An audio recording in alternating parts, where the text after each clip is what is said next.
dossiers municipaux. On va s'entendre, il y a beaucoup de choses qui se passent actuellement. Et qui de mieux pour nous en parler que Daniel Côté, acériculteur, papa, préfet, maire de Gaspé et autres tâches connexes. Donc, bienvenue parmi nous, Daniel. Merci. Content de te recevoir. Première question. On va régler ça vitement. Acériculteur, comment ça se passe? Saison très tardive pour tout le monde. Moi, en plus, là où je produis, c'est sur un flanc nord, donc ça prend encore plus de temps que les autres. Fait qu'au lieu d'être une saison de 6 semaines, c'est une saison de 2 semaines chez nous. Qui est très intense à l'heure où l'on se parle, mais on fait ce qu'on peut avec le temps qu'on a. Fait que ça donnera pas beaucoup de sirop à la fin parce qu'on n'a pas beaucoup de temps. D'accord. Donc, on est content de te recevoir. Ça, c'est le premier dossier qui est réglé. Parce qu'on se rend bien compte, c'est comme, je pense qu'il faut cloner ou parce que tu n'as pas encore le don d'ubiquité. N'en demeure pas moins que plusieurs dossiers donc, sont apparus. On y va rétrospectivement un petit peu.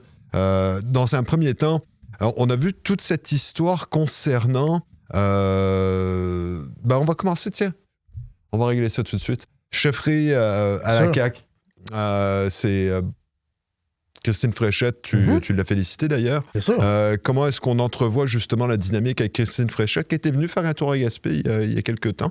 Oui, on ne s'était pas rencontrés cette fois-là. En fait, la dernière fois qu'on s'est rencontrés, c'était ici même à Gaspé, mais c'était pour une annonce il y a quelques mois avec Hydro-Québec, avec le premier ministre aussi qui était là. Mais la chimie? La chimie entre elle et moi est extraordinaire. D'accord. Honnêtement, on se connaît. Elle était ministre de l'Immigration au départ, puis moi, j'étais président de l'UMQ quand on s'est connus. Puis on s'est toujours gardé au courant de nos dossiers. Christine est très, très pragmatique. Puis je l'appelle Christine, Madame la Première ministre. Désormais, il faut que je m'habitue. Très, très, très pragmatique, très efficace. Okay. Il y a plein de dossiers qu'on a réussi à avancer ensemble, mais tu sais, à coup de texto puis un petit appel téléphonique de 3 minutes, là, bing, bang, paf, paf, où est-ce que c'était l'affaire? Efficace. D'accord. J'espère que la grosse machine, quand on dirige un ministère, c'est déjà une grosse machine. Là, c'est le ministère des ministères, c'est une archi-grosse machine. J'espère qu'elle va réussir à garder toute son efficacité, son pragmatisme à l'intérieur de la méga machine dont elle a Est-ce que tu appelles Monsieur Côté ou tu appelles Daniel? D'habitude, elle m'appelle Daniel. Bon, c'est déjà un bon point. Ça peut arriver que ça devienne monsieur puis madame, là, étant donné les fonctions, je ne sais pas. Mais normalement, ça mais on peut s'attendre à ce qu'il n'y ait pas de crépage de chignon à ce niveau-là. Ça ne devrait pas. Ça ne devrait pas. Par contre, moi, oui, on peut avoir des amitiés, on peut avoir des proximités avec des gens, mais la raison de base pour laquelle je suis impliqué dans cette sphère-là, c'est pour défendre les intérêts des gens de Gaspé puis développer la ville de Gaspé. À la base. Je le fais à l'intérieur de la MRC, je le fais à l'intérieur de la région, puis je le fais à l'intérieur du Québec et même du Canada. Puis peu importe, s'il y a des gens qui nous pilent ses pieds, qui pilent ses pieds de Gaspé, ben ils ont leur juste avec moi.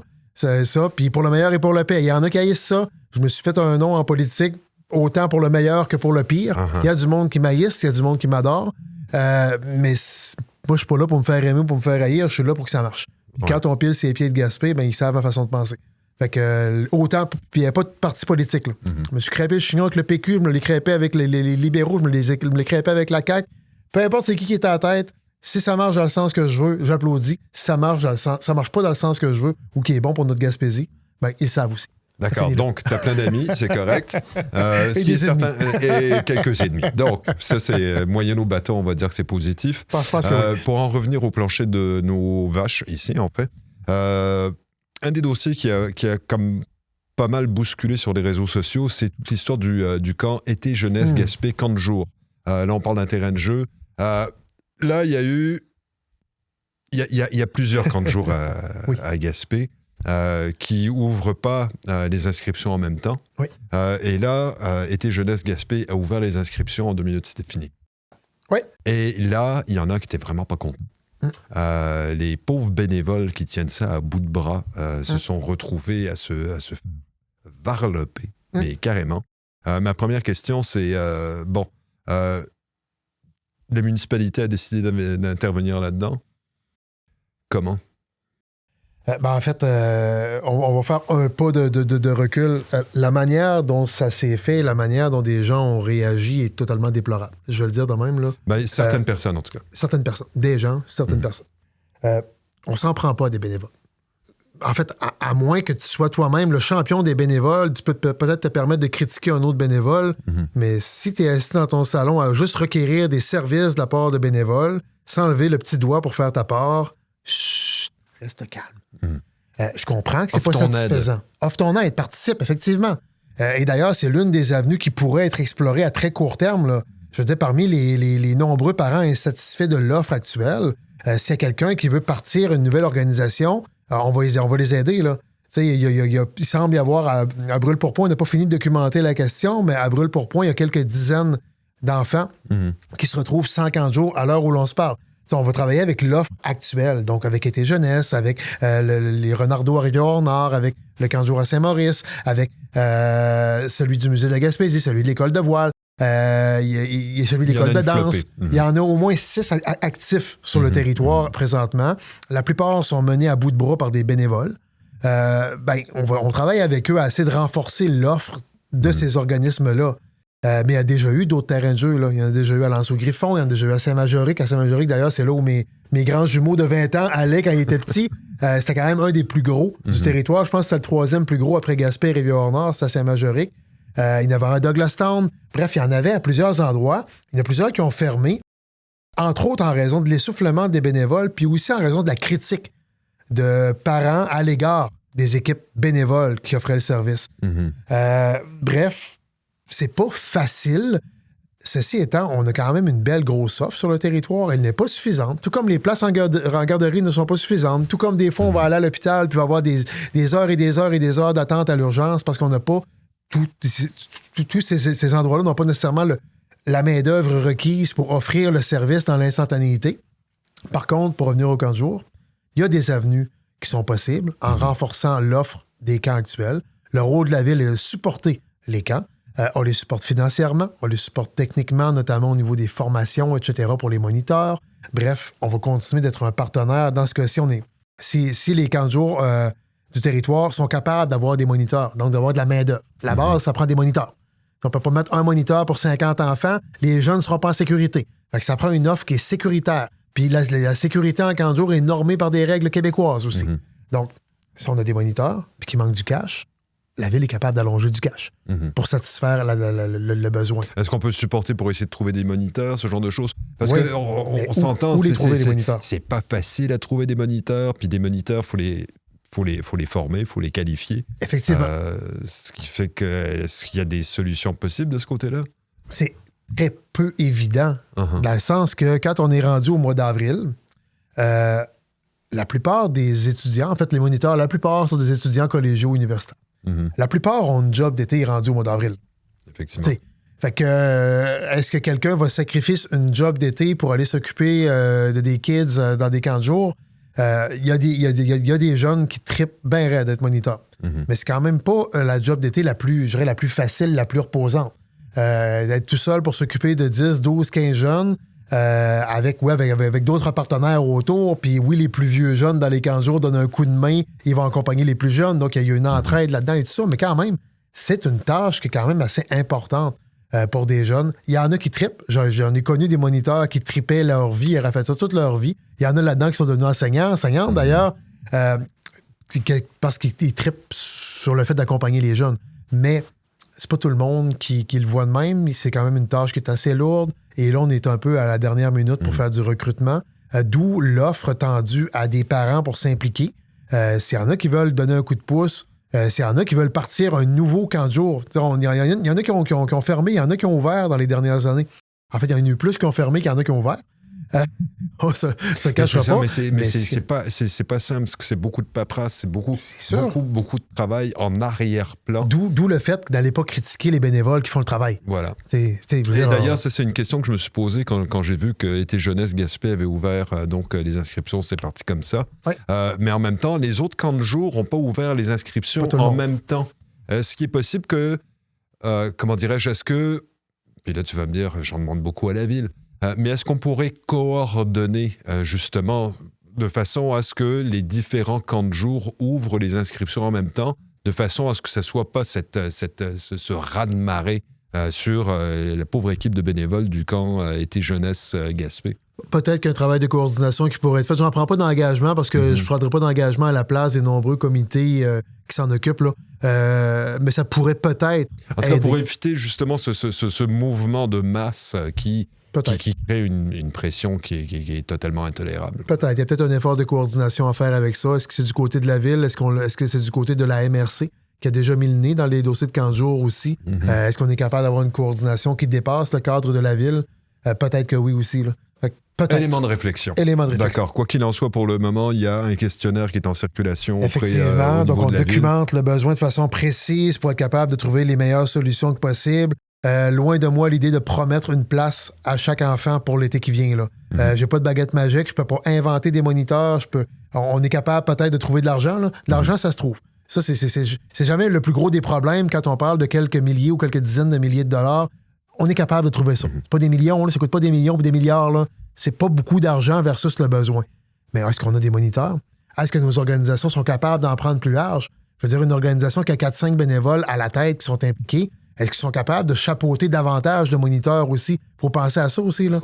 Est-ce qu'on a des locaux? Est-ce qu'on a des locaux? Est-ce qu'on a les locaux suffisants? Souvent, c'est des locaux scolaires.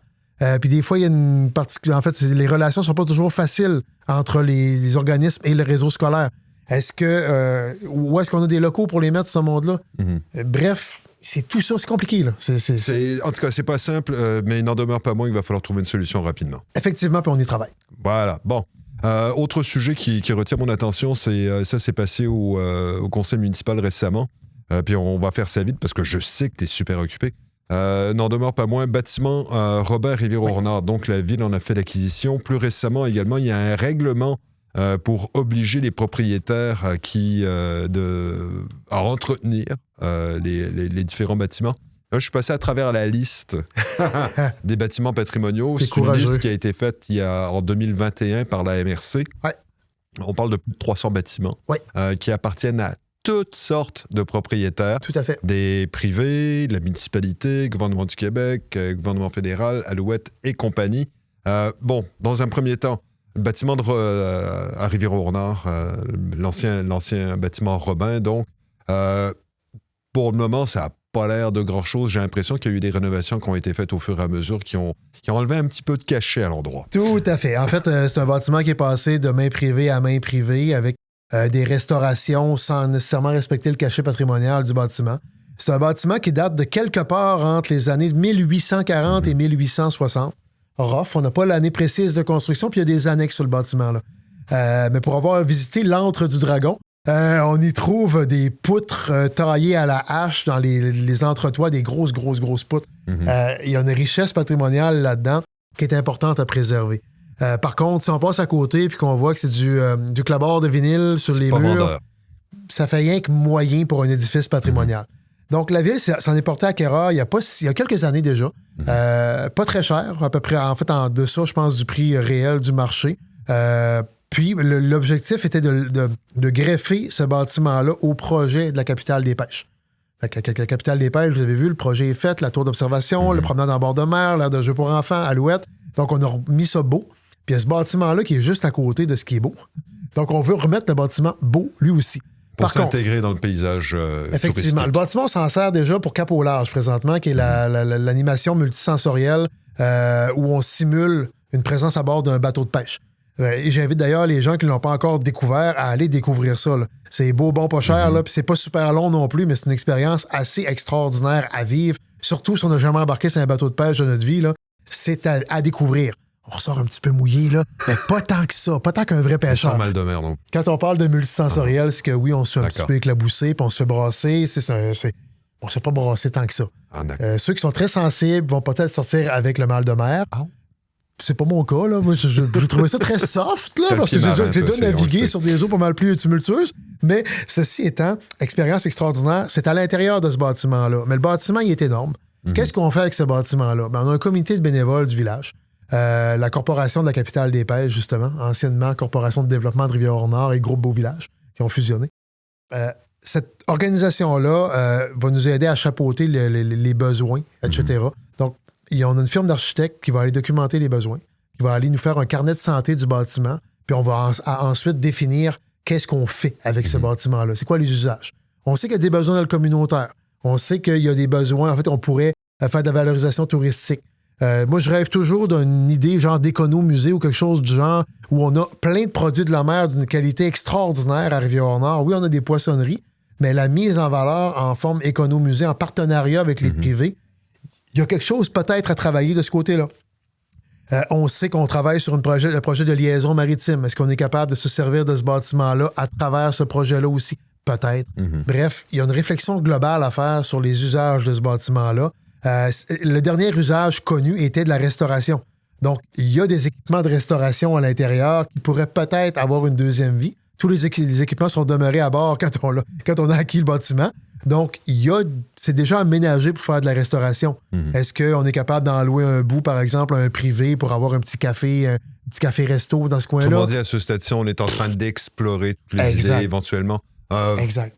On se donne, est-ce qu'il y a un échéancier par rapport à ça?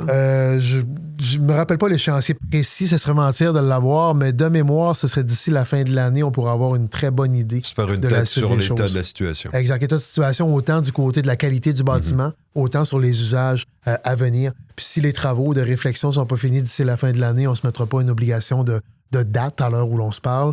Restaurer ce bâtiment-là, ça va coûter des millions. On va vouloir des aides financières, évidemment.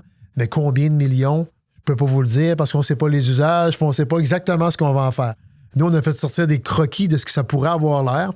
Je pense pas qu'on les a rendus publics à l'heure où l'on se parle parce qu'on va les travailler avec l'organisme aussi. Mais c'est un bâtiment qui, par sa forme, par son emplacement, peut avoir tout un cachet. D'accord. On a d'autres bâtiments qui ont tout un cachet dans ce coin-là. On pense entre autres au Moulin des Plourdes. Le Moulin des Plourdes qui est là. Puis si on pense à des bâtiments peut-être un peu plus récents, mais qu'on a donné les couleurs d'antan, style le centre Élias Dufresne, qui est une bâtisse qui est très récente, mais on lui a donné un style et une couleur d'antan. En tout cas, ça rentre dans l'ensemble du paysage. Exact. Sur la rue du Banc, la bâtisse, les deux bâtiments qui appartiennent au Frontibus ont aussi un beau cachet patrimonial. C'est des exemples. Et il y en a d'autres exemples dans le coin. Bref, ce bâtiment-là, il est colossal, ce bâtiment-là. Si on peut le remettre aussi au goût, on allait dire au goût du jour. C'est plus au goût d'antan. Il me semble qu'il y a de quoi de beau à avoir dans ce coin-là. Donc, dernier sujet, et puis celui-là aussi, ça a fait parler, c'est juste pour qu'on se fasse une tête un petit peu. Bris de canalisation, on a entendu parler, donc, centre-ville Gaspé, avis préventif d'ébullition.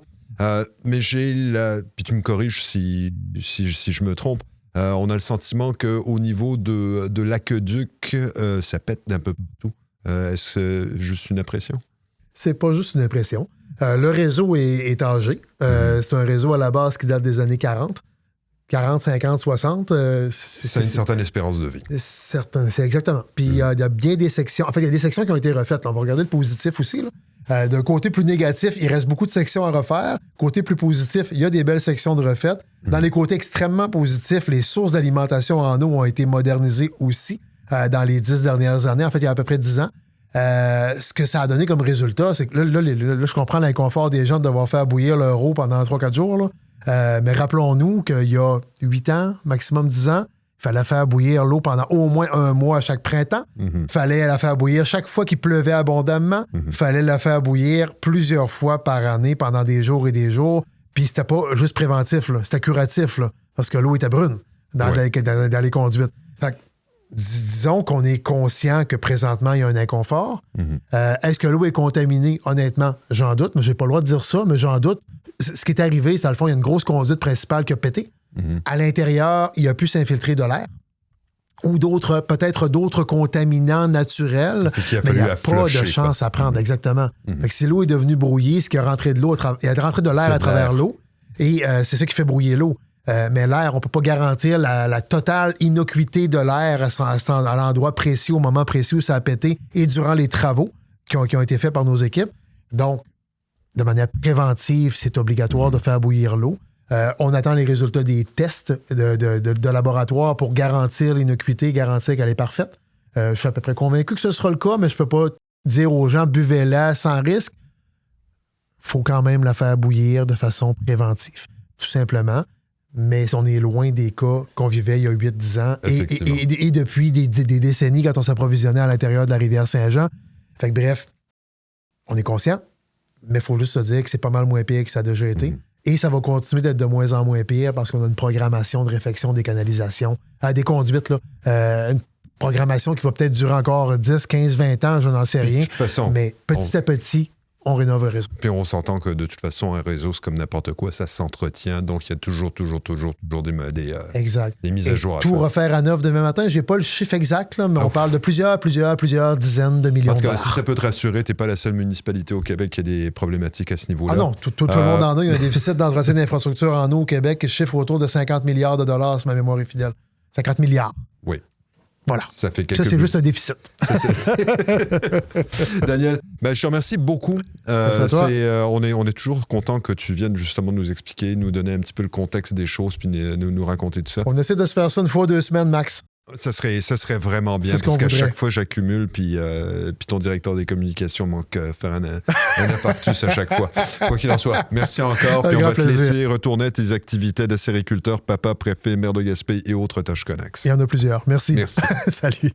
Daniel Côté, donc, on va dire maire de Gaspé pour cette fois-ci, parce que c'est jusqu'à ce qu'on réussisse à le cloner, ce sera ça.